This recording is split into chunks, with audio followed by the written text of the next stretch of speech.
त्रिशूल।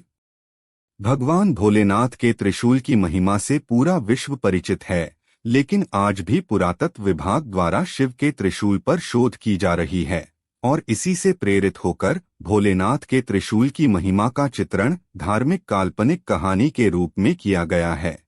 मुझे पूरा विश्वास है कि यह कहानी आपको शिव के त्रिशूल की शक्तियों से अवगत कराएगी। एक बहुत ही पुराना गांव था जहां बहुत से प्राचीन खंडहर बने थे और इन खंडहरों में कई वर्षों से पुरातत्व वैज्ञानिक रिसर्च के लिए आया करते थे।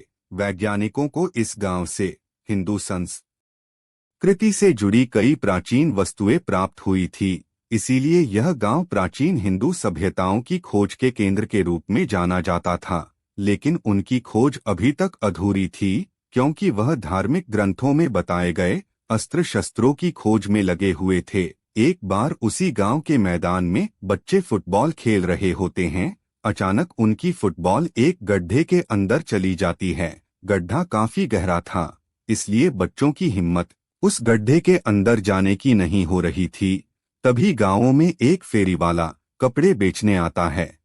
बच्चे उसे रोक लेते हैं और उससे अपनी फुटबॉल निकालने की जिद करने लगते हैं। फेरी वाला बच्चों की जिद मानकर गड्ढे के अंदर घुस जाता है। अंदर बहुत अंधेरा था, जिस वजह से उसे कुछ दिखाई नहीं दे रहा था। वह अंदाजे से नीचे उतरता जा रहा था। अचानक उसका पैर फिसल जाता है और वह गड्ढे के अंदर जाकर फंस जाता है। फेरी वाला दर्द से चीख उठता है और उसकी आवाज सुनकर आस-पास के लोग गड्ढे के पास जमा हो जाते हैं और सभी उसे निकालने की कोशिश करने लगते हैं। फेरी वाला किसी चीज से अटक गया था और उसके पैर की हड्डी टूट चुकी थी, जिसके कारण वह खड़ा नहीं हो पा रहा था। उसे निकालने के लिए सरकारी बचाव दल को बुलाया जाता है। बचाव दल के अधिकारी इलेक्ट्रिक गैजेट्स के साथ गड्ढे अंदर प्रवेश करते हैं।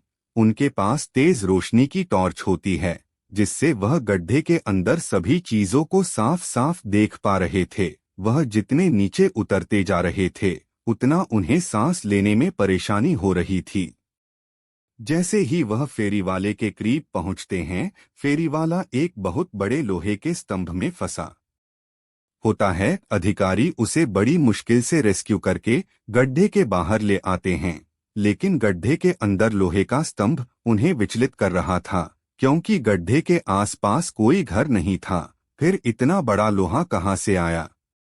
वह लोहे को बाहर निकालने का फैसला करते हैं, लेकिन यह क्षेत्र पुरातत्व विभाग के अंतर्गत आता था, इसलिए यहां उपस्थित किसी भी खनिज को बिना उनके अनुमति के नहीं लिया जा सकता था। बचाव दल की अधिकारी पुरातत्व विभाग को बुलावा भेजते हैं और जैसे ही वह इस लोहे के स्तंभ की जांच करते हैं, तो उनकी खुशी का ठिकाना नहीं होता, क्योंकि यह चीज लोहे से नहीं बल्कि अंतरिक्ष के ग्रहों में उपस्थित विभिन्न प्रकार की खगोलीय धातुओं से बना हुआ स्तंभ प्रतीत हो रहा था, जो कि पृथ्वी में इकलौता था। उस धातु के गहन अध्ययन से उन्हें इस बात का एहसास हो चुका था कि यह जरूर हिंदू संस्कृति से संबंधित कोई विशाल अस्त्र हो सकता है। स्तंभ का आकार बहुत विशाल था, जिसे निकालने के लिए बड़ी बड़ी मशीनें लगाई जाती है और स्तंभ को निकालने की जद्दोजहद शुरू हो जाती है। उस गड्ढे के आसपास हजारों की तादाद में लोग जमा हो जाते हैं। सभी उत्सुकता से गड्ढे की तरफ देख रहे थे। खनिज विभाग के अधिकारी पूरी मशक्कत के साथ स्तंभ को निकालने में लगे होते हैं। खुदाई करते हुए 38 घंटे गुजरते ही अचानक स्तंभ का आखिरी छोर इनके हाथ लग जाता है और जैसे ही हाइड्रोलिक मशीन की सहायता से स्तंभ को बाहर खींचा जाता है, वहां उपस्थित लोग जय भोलेनाथ के नारे लगाने लगते हैं, क्योंकि यह स्तंभ भोलेनाथ के त्रिशूल की तरह प्रतीत हो रहा था, जिसकी पुष्टि पुरातत्व वैज्ञानिकों द्वारा की जाती है।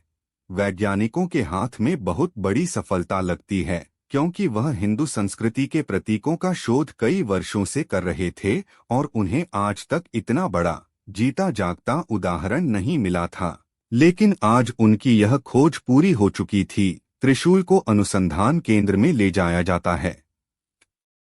त्रिशूल मिलने की खबर से पूरे विश्व में जिज्ञासा पैदा हो चुकी थी। सभी जानना चाहते थे कि त्रिशूल वाकई भोलेनाथ का है या यह कोई सामान्य ढांचा है। त्रिशूल की रिसर्च करने के लिए कई देशों से वैज्ञानिकों को आमंत्रित किया जाता है। सभी अपने अपने स्तर से त्रिशूल की कई पैमानों में जांच करते हैं और जब फाइनल रिपोर्ट आती है तो वैज्ञानिकों में खुशी की लहर दौड़ पड़ती है, क्योंकि यह हजारों वर्ष पुराना भोलेनाथ का ही त्रिशूल लग रहा था। क्योंकि इससे जुड़ी जानकारियां इस बात को प्रमाणित कर रही थी कि यह पृथ्वी में उपस्थित किसी भी धातु से नहीं बना था, बल्कि अंतरिक्ष में उपस्थित विभिन्न प्रकार की चट्टानों के मिश्रण से इसका निर्माण हुआ था, जो कि अपने आप में अद्भुत अकल्पनीय था। वैज्ञानिक त्रिशूल मिलने की खुशियां मना रहे थे। अचानक प्राकृतिक वातावरण बदलने लगता है। गर्मी के मौसम में चारों तरफ जोरदार बारिश प्रारंभ हो जाती है। मौसम विभाग की जानकारी के अनुसार वर्षा अनिश्चित कारणों की वजह से प्रारंभ हुई थी, जिसके बारे में मौसम विभाग को कोई जानकारी नहीं लग रही थी, और सैटेलाइट से भी बारिश से संबंधित कोई संकेत प्राप्त नहीं हो पा रही थे।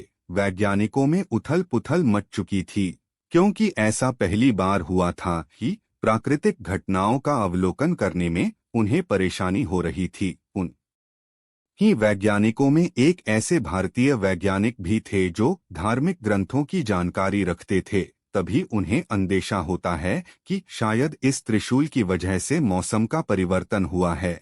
वह सभी से कहते हैं, कहीं ऐसा तो नहीं कि यह त्रिशूल जिस जगह पर उपस्थित था उसी वजह से प्राकृतिक संतुलन बना हुआ था और हमने त्रिशूल को उसकी जगह से हटाकर इस संतुलन को बिगाड़ दिया। भारतीय वैज्ञानिक की वजह से त्रिशूल के बारे में बहुत सी जानकारियां इकट्ठा हुई थी, इसलिए सभी वैज्ञानिक इनकी इस बात को गंभीरता से लेते हैं और त्रिशूल को वापस उसी जगह ले जाने का फैसला करते हैं जहां से वह इसे निकाल कर लाए थे, और दोबारा मशीनों की मदद से त्रिशूल को उठाने का प्रयास किया जाता है। लेकिन त्रिशूल का वजन बढ़ चुका था और बड़ी बड़ी मशीनों से भी त्रिशूल को हिला पाना संभव नहीं हो पा रहा था। वैज्ञानिक चिंतित हो जाते हैं। उन्हें कुछ समझ में नहीं आ रहा था, क्योंकि यह त्रिशूल इन्हीं मशीनों की मदद से लाया गया था और अब यह हिलने का नाम नहीं ले रहा। तभी भारतीय वैज्ञानिक सलाह देते हैं कि त्रिशूल शक्ति का प्रतीक है और इसे यहाँ से हटाने के लिए भगवान भोलेनाथ का आह्वान करना होगा। तब शायद भोलेनाथ हमारी पुकार सुनेंगे। शिव पूजा को संपन्न करने के लिए एक पुरोहित बुलाए जाते हैं, जो भोलेनाथ की संपूर्ण पूजा विधि का आयोजन करते हैं, और इसी दौरान त्रिशूल अपने आप हिलने लगता है।